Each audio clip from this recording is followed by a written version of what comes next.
Hi everyone, welcome back to my YouTube channel. तो कैसे हैं आप सब लोग? आई होप आप सब अच्छे होंगे। तो आज की इस वीडियो में हमारा टॉपिक रहेगा पादपों में श्वसन। इम्पोर्टेंट टॉपिक रहेगा, ध्यान से देखना है वीडियो को। अगर आप चैनल पर नए हैं तो चैनल को सब्सक्राइब जरूर करें। वीडियो अगर पसंद आता है तो एक लाइक ज़रूर करें ताकि मुझे भी पता चलता रहे कि आपको वीडियो पसंद आया और मैं और नए नए वीडियो आपके लिए बनाती रहूं। तो चलिए वीडियो को स्टार्ट करते हैं। तो सबसे पहले क्या होता है पादपों में श्वसन। तो क्या पादप श्वसन करते हैं? जी हाँ, पादप भी श्वसन करते हैं जैसे हम करते हैं। तो श्वसन क्या होता है? सामान्यतः श्वसन क्या माना जाता है कि जो सांस का अंदर लेना और बाहर छोड़ना, जो कार्बन डाइऑक्साइड उसको हम बाहर छोड़ते हैं, ऑक्सीजन को शरीर के अंदर लेते हैं, तो उसको श्वसन नहीं कहेंगे, वो सिर्फ श्वास लेना होता है। ब्रीदिंग उसको बोलते हैं। श्वसन क्या होता है? जो हमारा भोजन होता है, या फिर हम ऐसे बोल सकते हैं जो कार्बोहाइड्रेट होता है ना, उसका ब्रेक डाउन ऑक्सीजन की प्रेजेंस में उसका ब्रेक डाउन होता है और उस ब्रेक डाउन में वो कार्बन डाइऑक्साइड और वाटर में टूटता है। साथ में बहुत सारी एनर्जी वहाँ से रिलीज होती है जिसको एटीपी की फॉर्म में स्टोर कर लिया जाता है। जो एनर्जी, वही एनर्जी हमारे जो बॉडी होती है, फिर जो पादप होते हैं, उसमें बहुत सारे रिएक्शंस होते हैं, बहुत सारे काम करता है। तो जो काम करते हैं उसके लिए हमें जो एनर्जी मिलती है तो वो यहीं से मिलती है, इसीलिए हम खाना खाते हैं। तो खाना खाने के बाद उस खाने का क्या होता है, जो भोजन हम लेते हैं तो उसमें कार्बोहाइड्रेट होता है। कार्बोहाइड्रेट को डाइजेस्ट किया जाता है और उसको ग्लूकोज में कन्वर्ट कर दिया जाता है। ग्लूकोज सिंपलेस्ट यूनिट होती है, उसको हम फर्दर डिवाइड नहीं कर सकते। तो कार्बोहाइड्रेट की सिंपलेस्ट यूनिट में उसको कन्वर्ट किया जाता है। इसी तरह प्रोटीन को एमिनो एसिड में कन्वर्ट किया जाता है। एमिनो एसिड प्रोटीन की सिंपलेस्ट यूनिट होती है। और इसी तरह जो हमारा फैट होता है, फैट को भी ब्रेक डाउन किया जाता है, उसमें बहुत सारे एंजाइम्स होते हैं। तो उसको ब्रेक डाउन करने के बाद वो फैटी एसिड और जो ग्लिसरॉल होता है उसमें ब्रेक डाउन होता है। तो वो ये सब इनकी सिंपलेस्ट यूनिट होती है जिसको फिर यूज करा जा सकता है बॉडी के अंदर या फिर पादपों के अंदर। तो पादपों में भी इसी तरह से श्वसन होता है। पादप भी क्या करते हैं, ऑक्सीजन अंदर लेते हैं और कार्बन डाइऑक्साइड को बाहर छोड़ते हैं। तो यहाँ पे जो प्रकाश संश्लेषण के अंदर जो कार्बोहाइड्रेट बना था, उसका यहाँ पे ऑक्सीजन के साथ ऑक्सीडेशन होता है। ऑक्सीडेशन होने के बाद CO2 और वाटर में वो ब्रेक डाउन हो जाता है और उसके साथ एनर्जी की जो है वो रिलीज होती है। और एनर्जी एटीपी की फॉर्म में स्टोर होती है, इसीलिए एटीपी को करेंसी ऑफ एनर्जी बोला जाता है। तो यहाँ इस रिएक्शन में अगर हम पूछे किस टाइप की रिएक्शन है, तो ये एक्जियोथर्मिक ऊष्माक्षेपी रिएक्शन होती है, क्योंकि इसमें ऊष्मा बाहर निकलती है। और यहाँ पे जो हमारा कार्बोहाइड्रेट होता है उसका ब्रेक डाउन होता है। तो हम इस रिएक्शन को क्या बोल सकते हैं, कैटाबोलिक रिएक्शन भी बोल सकते हैं, क्योंकि यहाँ पे इनको काटा गया छोटे छोटे पार्ट्स में। तो दो तरह की रिएक्शन होती है, एक एनाबोलिक होती है। एनाबोलिक में क्या होता है, छोटे छोटे पार्टिकल्स मिलकर एक बड़े पार्टिकल्स का फॉर्मेशन करते हैं। और कैटाबोलिक में क्या होता है, ऐसे याद रख लें, कैटा से काटना। तो इसमें क्या होता है, बड़े पार्टिकल्स को या फिर बड़े हम क्या बोल सकते हैं कॉम्प्लेक्स कंपाउंड को ब्रेक डाउन करके सिंपलेस्ट में कन्वर्ट किया जाता है, सिंपलेस्ट यूनिट में कन्वर्ट किया जाता है। तो इस तरह की रिएक्शन को हम कैटाबोलिक रिएक्शन बोलते थे। तो यहाँ पे दो क्वेश्चन हमारे तैयार हो चुके हैं। एक जो हमारा श्वसन होता है वो किस तरह की रिएक्शन होती है, तो ऊष्माक्षेपी रिएक्शन होती है। और दूसरी वो क्या होती है, कैटाबोलिक रिएक्शन भी हम उसको बोल सकते हैं। तो यहाँ पे कार्बोहाइड्रेट, प्रोटीन और जो वसा होता है उसका विघटन होता है, टूटते हैं, वो तो टूटते हैं, काटे जाते हैं छोटे छोटे सिंपलेस्ट यूनिट में। इसीलिए इस रिएक्शन को हम बोलते हैं कैटाबोलिक रिएक्शन। अगर हम ऑर्डर की बात करें, जो एनर्जी सब, या फिर हम ये बोलें कि जो सबसे ज़्यादा पाचन होता है, सबसे पहले जो पाचन होता है फिर श्वसन होता है जिससे एनर्जी रिलीज होती है, तो वो होता है कार्बोहाइड्रेट का, फिर होता है वसा का और फिर होता है प्रोटीन का। आपको पता है जैसे ग्लूकोन डी गर्मियों में पीते हैं हम, तो उससे क्या बोलता है कि वो इंस्टेंट एनर्जी देता है, क्योंकि उसका डाइजेशन मुंह से ही शुरू हो जाता है। जो हमारा मुख होता है उसमें टाइलिन एक एंजाइम होता है, वो क्या करता है, उसका वहीं से पाचन शुरू कर देता है, तो वहीं से हमें एनर्जी मिलना शुरू हो जाता है। तो इसीलिए जो कार्बोहाइड्रेट होता है उसका सबसे पहले डाइजेशन होता है, फिर वसा का होता है और फिर प्रोटीन का होता है। अगर हम एनर्जी की बात करें तो जो सबसे ज़्यादा एनर्जी हमें मिलती है तो वो वसा के पाचन से मिलती है, ये भी हमें ध्यान रखना है। सबसे ज़्यादा एनर्जी मिलती है वसा के पाचन से, फिर कार्बोहाइड्रेट के पाचन से, और फिर मिलती है सबसे कम एनर्जी हमें मिलती है प्रोटीन के पाचन से। और ये क्या होते हैं, जो श्वसन की क्रिया होती है उसका क्रिया आधार होते हैं, उसके रिएक्टेंट होते हैं, जिससे फिर वो प्रोडक्ट बनते हैं। तो यहाँ पे जो हमारा कार्बोहाइड्रेट होता है उसके 1 ग्राम को डाइजेस्ट किया जाता है, 1 ग्राम का ऑक्सीडेशन होता है, तो 4 किलो कैलोरी यहाँ पे एनर्जी रिलीज होती है। और जो वसा होता है, वसा के 1 ग्राम से यहाँ पे 9.1 किलो कैलोरी एनर्जी निकलती है। तो ये सबसे ज़्यादा जो एनर्जी हमें मिलती है तो वो वसा के पाचन से मिलती है, ये भी हमें ध्यान रखना है। ये पूछा जा सकता है, यहाँ से क्वेश्चन इम्पोर्टेंट रहेगा। जो कार्बोहाइड्रेट वसा का पाचन होता है तो सॉरी श्वसन होता है, तो श्वसन, उस श्वसन को प्लावी श्वसन बोला जाता है। और प्रोटीन का जो श्वसन होता है उसको जीवधर्मी श्वसन बोला जाता है। तो ये भी दोनों पॉइंट इम्पोर्टेंट हमारे रहेंगे, इनको ध्यान रखना है। अब नॉर्मली हम देखते हैं जो श्वसन की क्रिया विधि होती है, जो प्रोसेस होता है वो किस तरह से चलता है। तो जो हमारा ग्लूकोज होता है उसको डायरेक्ट नहीं तोड़ा जाता, डायरेक्ट तोड़ते हैं तो वहाँ पे एनर्जी लॉस ज़्यादा होता है, तो जो हमें अमाउंट ऑफ एनर्जी मिलती है वो कम मिलती है। इसीलिए इसको इनडायरेक्ट तरीके से तोड़ा जाता है, यानी ग्लूकोज को पहले और अदर जो कंपाउंड्स होते हैं उनमें कन्वर्ट किया जाता है, फिर उनको तोड़ा जाता है। तो सीधा ग्लूकोज को ब्रेक डाउन नहीं किया जाता, क्योंकि यहाँ पे क्या होता है, एनर्जी का लॉस होता है, जो एटीपी होता है ना उसको लॉस हो जाता है, और हम हमें क्या होता है यहाँ पे एनर्जी कम मिलती है। तो इस प्रक्रिया में हम क्या करते हैं, बहुत सारे मध्यवर्ती यानी जो साइड प्रोडक्ट मिलते हैं, तो साइड प्रोडक्ट से भी कुछ अमाउंट में एनर्जी निकलती है, तो इसीलिए उसको पहले कुछ अलग कंपाउंड्स में कन्वर्ट किया जाता है, फिर इसको ब्रेक डाउन किया जाता है। तो इस तरह से एक पूरा प्रोसेस चलता है। तो यहाँ पे हम इसको डिटेल में करेंगे, बस मैंने यहाँ पे इसका सीधे सीधे पॉइंट लिखे हैं, वो हम पहले समझ लेते हैं। तो ये ग्लूकोज है हमारा, जो कार्बोहाइड्रेट की सिंपलेस्ट यूनिट है, 6 कार्बन से मिलकर बना हुआ होता है। C6H12O6 इसका फॉर्मूला होता है ग्लूकोज का, C6H12O6। तो यानी कार्बन इसमें कितने होते हैं, 6 होते हैं। कोशिका द्रव्य में सबसे पहले जो होता है वो प्रोसेस चलती है, जो साइटोप्लाज्मा होता है उसके अंदर ग्लूकोज को पायरुविक एसिड में कन्वर्ट किया जाता है। यानी जो ग्लूकोज होता है वो पहले ब्रेक डाउन होता है और पायरुविक एसिड में कन्वर्ट होता है। अब यहाँ से क्वेश्चन बनता है, ये जो ग्लूकोज होता है वो पायरुविक एसिड में कन्वर्ट हुआ, तो पहली बात इस प्रोसेस को क्या बोला जाता है, इसको बोला जाता है ग्लाइकोलिसिस। एक क्वेश्चन ये बन गया, यानी ग्लूकोज का पायरुविक एसिड में कन्वर्ट होना, इस प्रोसेस को क्या बोलते हैं, ग्लाइकोलिसिस बोलते हैं। दूसरा क्वेश्चन ये बनेगा कि ये जो प्रोसेस होता है ग्लाइकोलिसिस वो कहाँ पे कंप्लीट होता है, तो वो साइटोप्लाज्मा के अंदर होता है, वो माइटोकॉन्ड्रिया के अंदर नहीं होता। दो यहाँ पे हमारे क्वेश्चन बन रहे हैं, इंपॉर्टेंट पॉइंट है, दोनों ध्यान रखेंगे।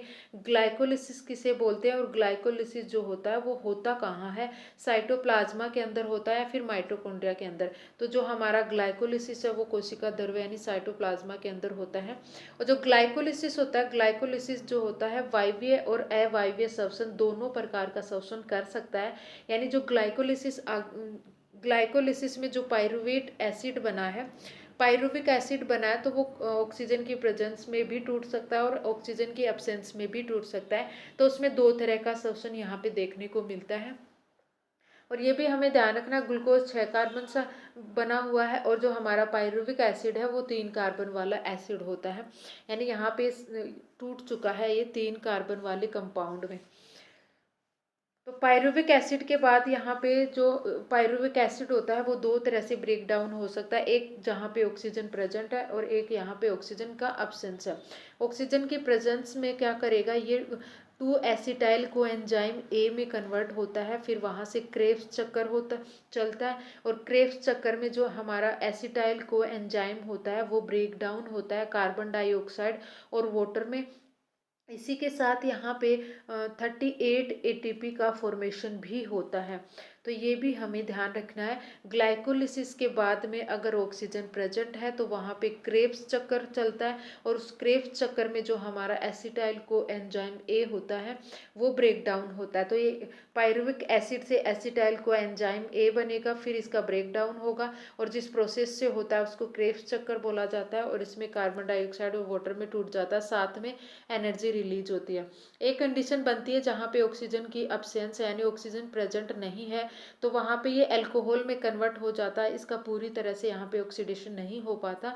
तो ये कार्बन डाइऑक्साइड और वाटर नहीं बना करके क्या बना लेता है, अल्कोहल बना लेता है, और साथ में एक लैक्टिक एसिड बनाता है, जिसकी वजह से आपने सुना होगा ये लैक्टिक एसिड मसल्स में दर्द होने लग जाता है। तो लैक्टिक एसिड के जमाव से मसल्स में क्या होने लग जाता है, दर्द होने लग जाता है। जब हम एक्स्ट्रा एक्सरसाइज वगैरह कर लेते हैं तो वो किसकी वजह से होता है, तो लैक्टिक एसिड की वजह से होता है। ये भी हमें ध्यान रखना है, इसका जमाव हो जाता है। तो यहाँ पे 2 एटीपी का फॉर्मेशन होता है बस, अगर हमारी ऑक्सीजन प्रेजेंट नहीं है वहाँ पे पायरुविक एसिड का शोषण होगा, तो वहाँ पे सिर्फ 2 एटीपी बनता है। तो पादपों में श्वसन हमने देख लिया है, उसमें क्या होता है, वो जो कार्बोहाइड्रेट होता है उसका ब्रेक डाउन होता है। तो ये ऑक्सीजन की प्रेजेंस और अब्सेंस दोनों में हो सकता है। तो पादप की जो पत्तियां होती है ना, वहाँ से वो ऑक्सीजन और कार्बन डाइऑक्साइड का विनिमय होता है, ये भी हमें ध्यान रखना है, क्योंकि उसके पास छोटे छोटे छिद्र होते हैं जिसको रंध्र बोला जाता है। रंध्र भी यहाँ से पूछ लिया जाता है, पत्तियों के ऊपर पाया जाता है, और जो पत्ती होती है हमारी उसकी निचले सरफेस पे रंध्र की संख्या ज़्यादा पाई जाती है। ये क्वेश्चन भी इम्पोर्टेंट रहेगा, जो पत्ती होती है उसके नीचे वाली सरफेस पे रंध्र की संख्या ज़्यादा पाई जाती है। और रंध्र जिसको स्टोमेटा बोलते हैं, स्टोमेटा से जो गैस का विनिमय होता है, गैसियस एक्सचेंज होता है प्लांट के अंदर, ऑक्सीजन और कार्बन डाइऑक्साइड का वो एक्सचेंज करते हैं पत्तियों की सहायता से, क्योंकि पत्तियों पे स्टोमेटा प्रेजेंट होते हैं। और अगर हम बात करें जो पौधे का पार्ट जो भूमि के अंदर है यानी बाहर नहीं है, तो वहाँ पे जो ऑक्सीजन मिलती है उसको, तो वो जो वाटर में घुली हुई ऑक्सीजन होती है उसी को वो यूज करते हैं। और दूसरा जो मिट्टी के अंदर स्पेस होता है उसके अंदर भी क्या होता है, गैसेस प्रेजेंट होती हैं, तो वहाँ से जो ऑक्सीजन प्रेजेंट होती है उसी का यूज कर लेता है प्लांट की जो रूट्स होती हैं वो। अब श्वसन की बात करें तो श्वसन 2 टाइप का होता है। ऑक्सीजन की उपस्थिति और अनुपस्थिति के आधार पर श्वसन को डिवाइड किया गया, तो 2 प्रकार का होगा। हमने देखा ही था, एरोबिक यानी जिसमें ऑक्सीजन उपस्थित है, तो इसमें क्या होता है, इस प्रकार के श्वसन में ऑक्सीजन उपस्थित होती है, और कार्बनिक पदार्थों का जब ब्रेक डाउन होता है तो वो जल और कार्बन डाइऑक्साइड में टूटते हैं, यानी कंप्लीट यहाँ पे उनका ऑक्सीडेशन होता है। जो हमारा ग्लूकोज होता है वाटर और कार्बन डाइऑक्साइड में टूटता है, और यहाँ पे एनर्जी रिलीज होती है। 686 किलो कैलोरी एनर्जी निकलती है जब ऑक्सीजन की प्रेजेंस में श्वसन होता है। एक होता है एनोक्सी, यानी जहाँ पे ऑक्सीजन अपसेंट है हमारी, तो ये हम देख सकते हैं यहाँ पे इस तरह से। तो ग्लूकोज का यहाँ कंप्लीट ऑक्सीडेशन नहीं हो पाता, पार्शियली ऑक्सीडेशन होता है, आंशिक ऑक्सीकरण होता है, जिससे वो अल्कोहल बना लेता है, अल्कोहल और कार्बन डाइऑक्साइड बनाता है। यहाँ डिफरेंस दे रखे हैं, इसमें ऑक्सीजन प्रेजेंट होती है, अनऑक्सी में ऑक्सीजन प्रेजेंट नहीं होती। और यहाँ पे इस प्रक्रिया में जल और कार्बन डाइऑक्साइड बनता है, और यहाँ पे अल्कोहल और कार्बन डाइऑक्साइड बनता है। जो ईस्ट होता है हमारे, ये भी ध्यान रखना, जो कवक होता है ईस्ट, वो भी अनऑक्सी श्वसन करता है और वो अल्कोहल बनाता है। तो जो श्वसन का उच्च पादपों में सदैव जारी रहता है, यानी जो हमारे हायर प्लांट्स होते हैं, बड़े बड़े प्लांट्स, उनमें ये श्वसन जो है कंटिन्यू चलता रहता है। और जो जीवित कोशिकाएं होती है ना, उसकी प्रॉपर्टी होती है, जीवित कोशिकाओं में पाया जाता है श्वसन, और ये पाया जाता है हमारे कुछ बैक्टीरिया, कुछ कवक, और असंग्रहित या फिर अंकुरित जो बीज होते हैं ना, जब वो जर्मिनेट करते हैं उस टाइम उनमें जो श्वसन होता है तो वो अनोक्सी श्वसन होता है, क्योंकि उस टाइम वो भूमि के अंदर होते हैं, जमीन के अंदर होते हैं, और वहाँ पे उन्हें कोई ऑक्सीजन नहीं मिल पाती। और ऑक्सी श्वसन में अधिक ऊर्जा का उत्पादन होता है, 38 एटीपी बनता है। और अनऑक्सी जो श्वसन होता है उसमें 2 एटीपी का फॉर्मेशन होता है, यानी कम एनर्जी हमें यहाँ पे मिलती है। यह पौधों में जो हमारा ऑक्सी श्वसन होता है तो विषकारी इफेक्ट नहीं डालता। जो अनऑक्सी होता है, अनऑक्सी श्वसन में पौधे पे ये क्या करता है, विषकारी इफेक्ट डालता है, यानी उसके हार्मफुल इफेक्ट पौधे पे देखने को मिलती है। ऑक्सीसोशन होता है वो कोशिका द्रव्य और माइटोकॉन्ड्रिया दोनों मिलकर के कंप्लीट होता है, और जो एनऑक्सी होता है वो पूरी तरह से साइटोप्लाज्मा के अंदर ही कंप्लीट होता है। अब हमने देखा था कि जो क्रिया विधि होती है श्वसन की, उसमें सबसे पहला हमारा पॉइंट आता है ग्लाइकोलिसिस। ग्लाइकोलिसिस में हमने क्या देखा था कि ग्लूकोज को कन्वर्ट किया था पायरुविक एसिड में। तो ये कोशिका द्रव्य में संपन्न होती है। जो ग्लूकोज होता है वो क्या होता है, एक ग्लूकोज का एक अणु से क्या बनता है, दो पायरुवेट एसिड के अणु बनते हैं, क्योंकि ग्लूकोज में 6 कार्बन है और पायरुविक एसिड में 3 कार्बन है। तो ये तीन तीन कार्बन के यहाँ पे दो पायरुविक एसिड बन जाते हैं। उत्पाद यही है, और यहाँ पे 4 ATP का फॉर्मेशन होता है। 2 ATP यहाँ पे यूज कर लिए जाते हैं इसी प्रोसेस में। तो नेट जो हमारा ATP बनता है यहाँ पे ग्लाइकोलिसिस में, तो वो 2 ATP बनता है। इसके अलावा इस प्रक्रिया में 2 NADH2 अणु भी बनते हैं।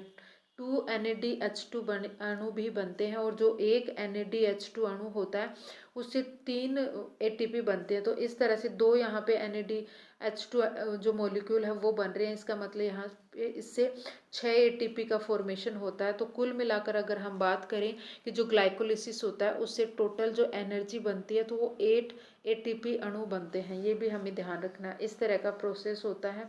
ये सारी चीज़ें यहाँ पे दे रखी है।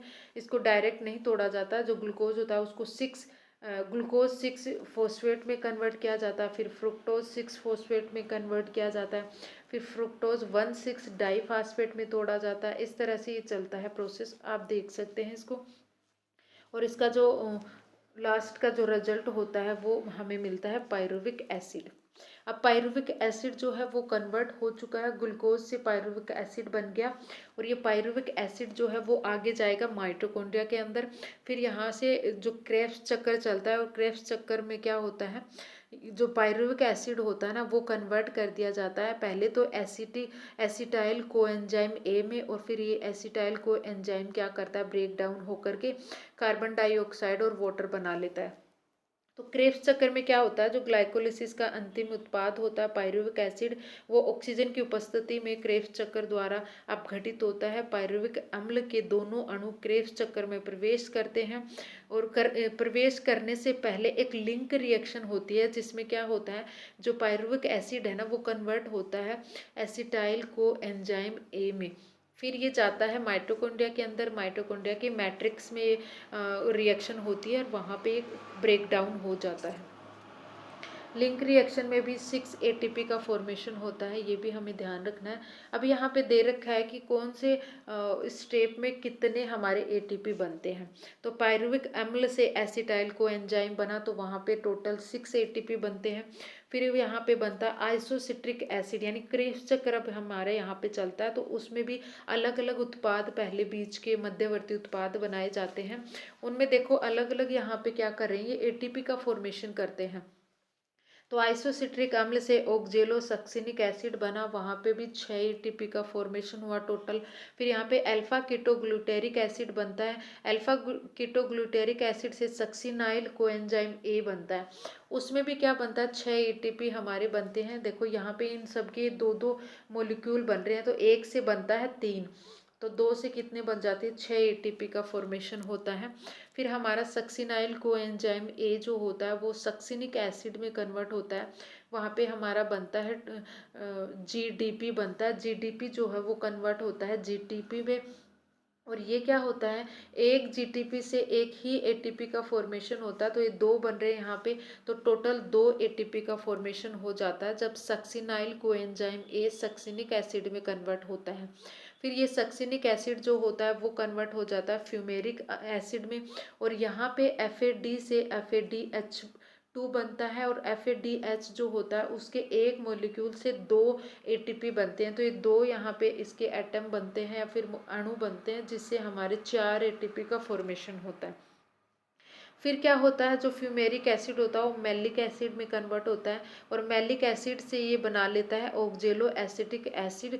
यहाँ पे एक NAD जो होता है वो कन्वर्ट होता है हमारा NADH2 में, और एक जो NAD होता है, हमें पता है NADH2 जो है 3 ATP बनाता, तो यहाँ पे इसके भी दो जो मॉलिक्यूल है वो कन्वर्ट होते हैं। तो ये भी टोटल 6 ATP का फॉर्मेशन करता है।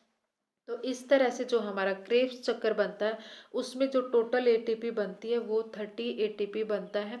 और 8 जो होते हैं वो ग्लाइकोलिसिस से बनते हैं। तो टोटल अगर हम बात करेंगे तो एक जो ग्लूकोज होता है उसके अणु जब ब्रेक डाउन होता है उसका मॉलिक्यूल, तो यहाँ पे 38 एटीपी हमें मिलते हैं।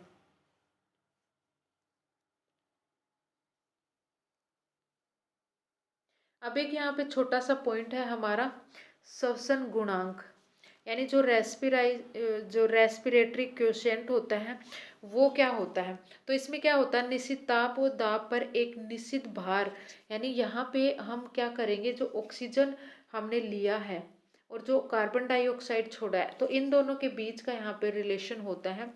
तो इसमें क्या होता है, निश्चित ताप और दाब पर एक निश्चित भार वाले ऊतक से इकाई समय में विमुक्त CO2 तथा अवशोषित O2 के अनुपात को ही क्या बोला जाता है, श्वसन गुणांक बोला जाता है। यानी कोई भी हमारा एक टिश्यू है, उस टिश्यू ने एक इकाई समय में यानी 1 सेकेंड ले सकते हैं, तो 1 सेकेंड में उसने कितना CO2 बाहर निकाला है और कितना ऑक्सीजन उसने अंदर ग्रहण किया है, उन दोनों का अनुपात क्या हो जाता है, उस टिश्यू का श्वसन गुणांक हो जाता है। तो देखो जितनी भी उसने ऑक्सीजन जो कार्बन डाइऑक्साइड है वो रिलीज करी है, अनुपात उसका आयतन आ जाएगा बटे में आ जाएगा अवशोषित ऑक्सीजन, यानी कितना ऑक्सीजन उसने बाहर से ग्रहण किया है। तो इन दोनों का जो रेशियो होता है वो उस टिश्यू के लिए क्या आ जाता है, उसका श्वसन गुणांक होता है। तो यहाँ पे विभिन्न श्वसन धारकों के श्वसन गुणांक दे रखे हैं, ये वाले हमें पॉइंट जो है ध्यान रखना है।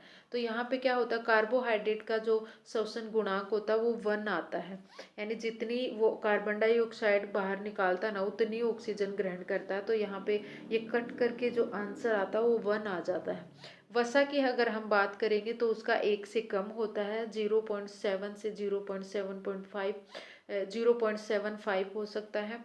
प्रोटीन का क्या होगा, प्रोटीन का भी लगभग वसा के इतना ही होता है, यानी 1 से कम होगा। अब ये ध्यान रखना है, जो मांसल पादप होते हैं ना, जो जो हमारे जीरोफाइट जो मरुस्थलीय पौधे होते हैं, उनका जो श्वसन गुणांक होता है वो 0 होता है। ये वाला ध्यान रखना है, कार्बोहाइड्रेट वाला ध्यान रख लेंगे। और जो कार्बनिक एसिड होते हैं, ऑर्गेनिक एसिड होते हैं ना, उनका 1 से ज़्यादा होता है। जो अवायवीय श्वसन होता है हमारा, तो वहाँ पे यानी जो टिश्यू होते हैं वो अवायवीय श्वसन करते हैं, तो उसका श्वसन गुणांक क्या होता है, वो अनंत होता है। ये भी हमें ध्यान रखना है। तो ये वाले पॉइंट इनको ध्यान रखना है, यहाँ से क्वेश्चन पूछा जा सकता है।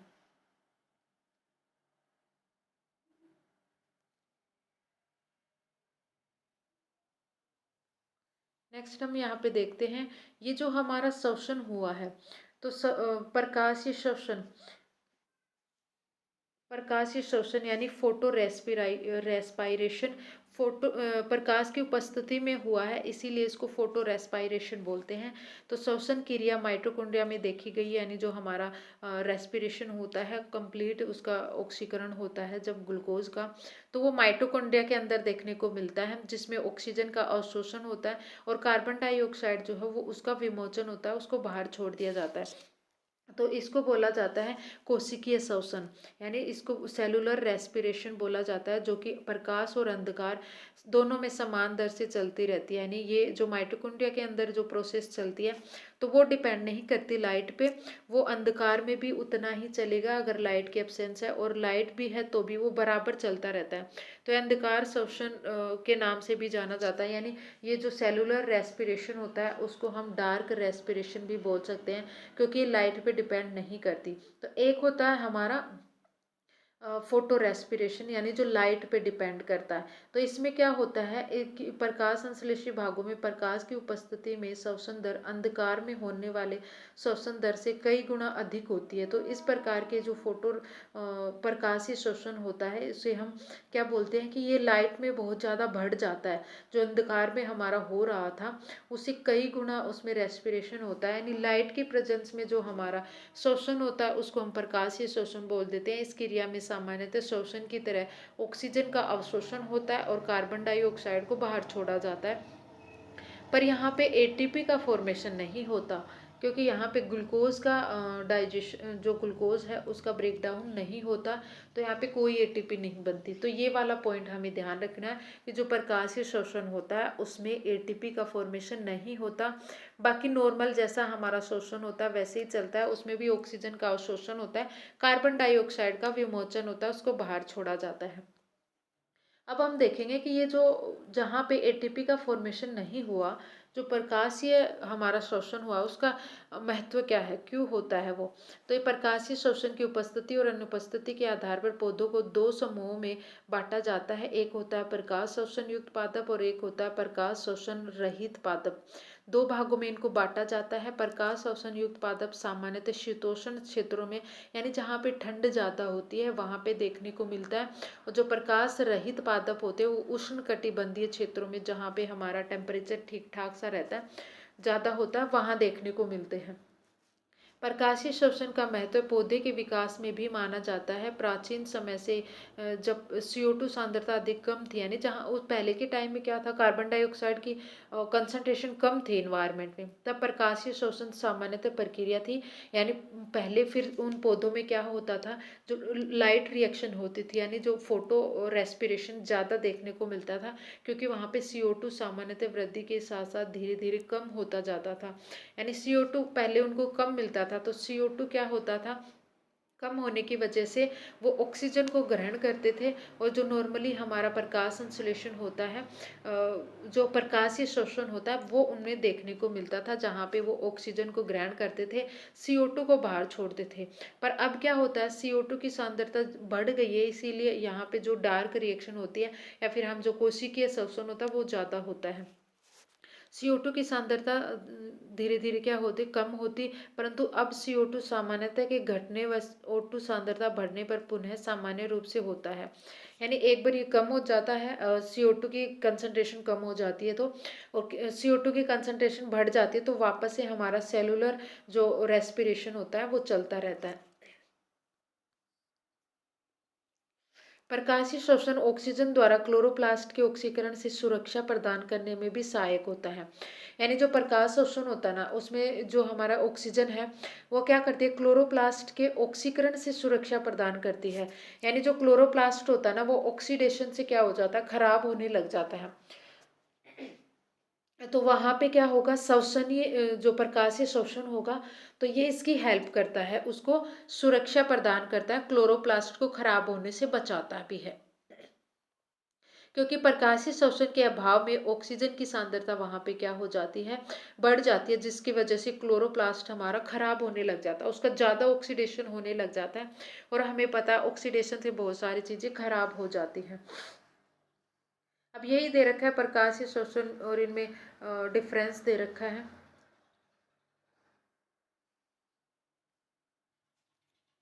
अब यहाँ पे हम देख लेते हैं, जैसा कि हमने पीछे देखा था, प्रकाश संश्लेषण में भी ऑक्सीय फोस्फोराइलेशन होता है और एक होता है फोटो फोस्फोराइलेशन। यानी ऑक्सीय क्या होगा, ऑक्सीडेशन की प्रेजेंस में होगा, और प्रकाशीय फोस्फोराइलेशन क्या होगा, प्रकाश की उपस्थिति में होगा। तो इनमें डिफरेंस देख लेते हैं क्या क्या है।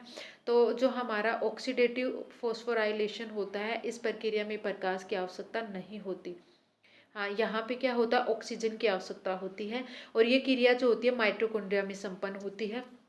लेकिन जो हमारा फोटोफॉस्फोराइलेशन है, इसमें प्रकाश की उपस्थिति होना जरूरी है, और इस प्रक्रिया ये क्लोरोप्लास्ट में संपन्न होती है, क्योंकि ये लाइट रिएक्शन है, और जो लाइट रिएक्शंस होती है ना, वो सारी क्लोरोप्लास्ट और जो हमारा साइटोप्लाज्मा होता है ना, वही कंप्लीट हो जाती हैं। और जो माइटोकॉन्ड्रिया के अंदर जो रिएक्शन होती है, वहाँ पे लाइट रिएक्शन नहीं होती, वो डार्क रिएक्शन होती है, वो लाइट पे डिपेंड नहीं करती। तो ये यहाँ पे इसमें माइटोकॉन्ड्रिया में होता है, और ये हमारा क्लोरोप्लास्ट में होता है। ये क्रिया श्वसन के दौरान होती है, यानी जो ऑक्सी या फिर ऑक्सीडेटिव फोस्फोराइलेशन होता है, जब हमारा श्वसन होता है पादपों में, तब होती है। और ये जो फोटोफोस्फोराइलेशन होता है, ये प्रकाश संश्लेषण के टाइम में होती है, ये भी हमें ध्यान रखना है।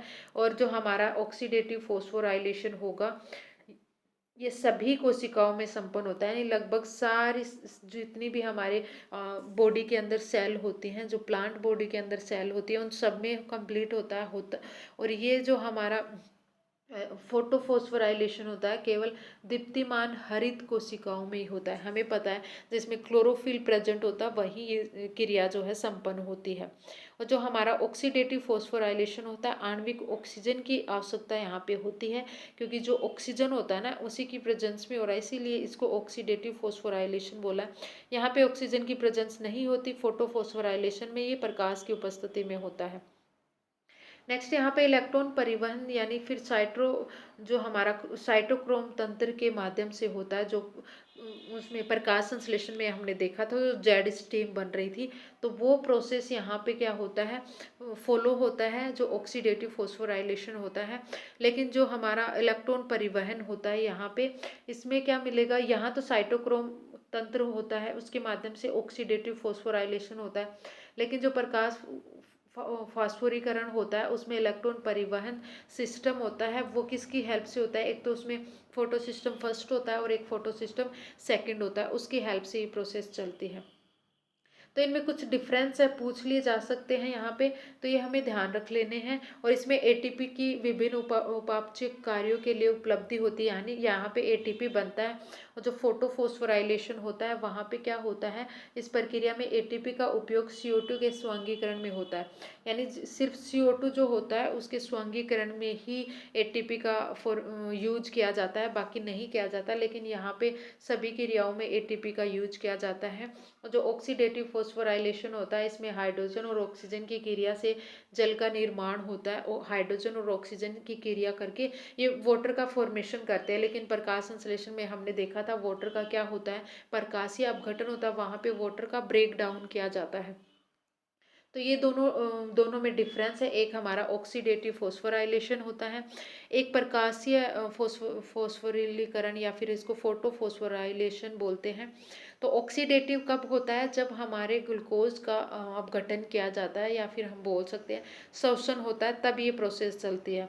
प्रकाश संश्लेषण में होता है फोटोफॉस्फोराइलेशन। तो इन दोनों में डिफरेंस है, अलग अलग माध्यम हम इनमें यूज करते हैं, किसी में एटीपी ज़्यादा बनता है, किसी में एटीपी कम बनता है, और इसमें एटीपी का जो यूज होता है वो भी अलग अलग होता है। और ये जो ऑक्सीडेटिव फोस्फोराइलेशन होता है माइटोकॉन्ड्रिया में संपन्न होता है, ये क्लोरोप्लास्ट में संपन्न होता है। तो इन दोनों में अलग अलग हमारे यहाँ पे प्रोसेस होती है, अलग अलग टाइम पे ही यहाँ पे ये कंप्लीट भी होती है। तो इन दोनों में डिफरेंस है, ये ध्यान रख लेना है। तो ये था पादपों में श्वसन। आज की वीडियो में इतना ही करेंगे, मिलते हैं नेक्स्ट वीडियो में। अगर वीडियो पसंद आया तो वीडियो को लाइक शेयर सब्सक्राइब जरूर करें। Thanks for watching my video.